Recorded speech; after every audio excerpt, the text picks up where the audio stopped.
दोस्तों, आरती सौरभ सहदेव चैनल पर आपका एक बार फिर से स्वागत है। तो आज हम फिर से लेकर आए हैं आपके लिए एक नई कहानी। तो आज की कहानी है हमारी कबूतर का जोड़ा और शिकारी की कहानी।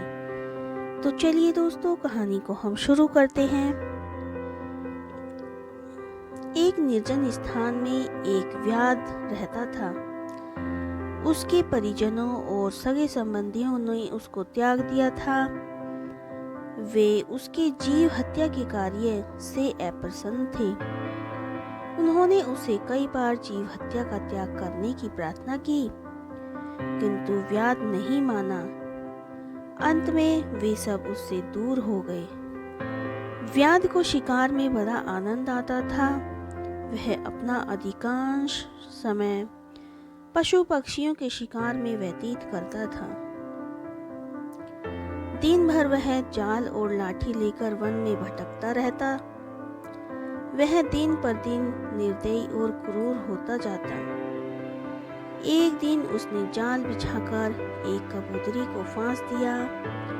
उसे लेकर प्रसन्नतापूर्वक वह अपने घर की ओर प्रस्थान करने लगा कि बीच रास्ते में बादल घिर आए और वर्षा होने लगी। वर्षा के जल से व्याध पूरी तरह से भीग गया। वह सर्दी से ठिठुरने लगा। वह वर्षा से बचने के लिए आश्रय ढूंढने लगा। कुछ ही दूर पर उसे पीपल का एक वृक्ष दिखाई पड़ा। उसमें एक बड़ा सा खोल था जिसमें एक मनुष्य घुसकर बैठ सकता था। व्याध ने सोचा कि कुछ देर के लिए यहाँ शरण लेना उचित होगा। वह खोल में घुस गया और बोला, इस खोल में रहने वाले जीव, मैं यहाँ कुछ देर आश्रय ले रहा हूँ। आशा है तुम्हें कोई आपत्ति नहीं होगी और इस सहायता के लिए मैं आजीवन तुम्हारा ऋणी रहूंगा। उस खोल पर कबूतरी का पति रहता था। उसे व्याध ने पकड़ लिया था। वह अपनी पत्नी के बिछड़ जाने के कारण दुखी था और विलाप कर रहा था।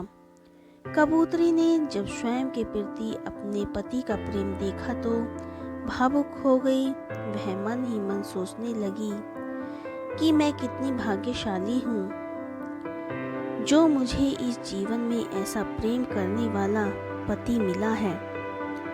इन्हें पाकर मेरा जीवन धन्य हो गया। वह अपने पति से बोली, स्वामी विलाप मत करो, मैं यही हूँ। इस व्याध ने मुझे जाल में पकड़ लिया है। कदाचित ये मेरे कर्मों का फल है, किंतु आप मेरी चिंता में व्याकुल ना हो। अपना कर्तव्य निभाते हुए शरण में आए अतिथि को सेवा सत्कार करें, अन्यथा तुम पाप के भागी बनोगे।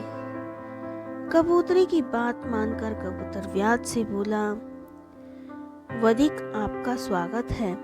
आप यहाँ निसंकोच विश्राम करें। यदि आपको किसी प्रकार का कष्ट हो तो मुझे बताएं, उसकी निवारण का हर संभव प्रयास करूंगा। व्याध बोला, मैं वर्षा के जल में भीग गया हूँ, मुझे ठंड लग रही है, कुछ ताप की व्यवस्था कर दो। कबूतर ने लकड़ियां जमा की और उसे जला दिया। अतिथि आग सेकने लगा और उसकी ठंड दूर हो गई। फिर कबूतर ने सोचा कि अतिथि अवश्य भूखा होगा, मुझे उसके लिए भोजन की व्यवस्था करनी चाहिए। किंतु उस समय उसके पास अन्न का एक दाना नहीं था।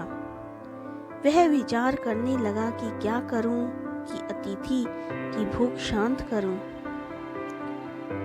कुछ देर विचार करने के बाद उसने निर्णय लिया कि अब तो कबूतरी भी मेरे साथ नहीं है, मैं जीवित रहकर क्या करूंगा। मुझे अपने ही शरीर त्याग कर व्याध का भोजन बन जाना चाहिए। यह सोचकर वह आग में कूद गया। उसका ये बलिदान देख व्याध की आत्मा व्याकुल हो गई। वह आत्मग्लानि में डूब गया और मन ही मन स्वयं को धिक्कारने लगा। उसी क्षण उसने कबूतरी को मुक्त कर दिया। कबूतरी ने जब अपने पति को आग में जलता देखा तो विलाप करने लगी और कहने लगी कि मेरे कर्मों का फल है ये सब, जिसकी सजा आपको मिली। अब मैं अकेली इस संसार में जीकर क्या करूंगी। कबूतरी ने भी आग में कूदकर अपने प्राणों का त्याग दिया। कबूतर और कबूतरी का ये बलिदान देख व्याध की आंखें खुल गई और उसने उसी समय जीव हत्या त्याग देने का प्रण किया। तो दोस्तों, आज की कहानी हमारी यहीं पर समाप्त होती है। आज की कहानी आपको हमारी कैसी लगी हमें कमेंट करके ज़रूर बताएं। अगर आपको हमारी कहानी पसंद आई हो तो उसे ज़्यादा से ज़्यादा लाइक और शेयर करें और हमारे चैनल को सब्सक्राइब करना ना भूलें। धन्यवाद।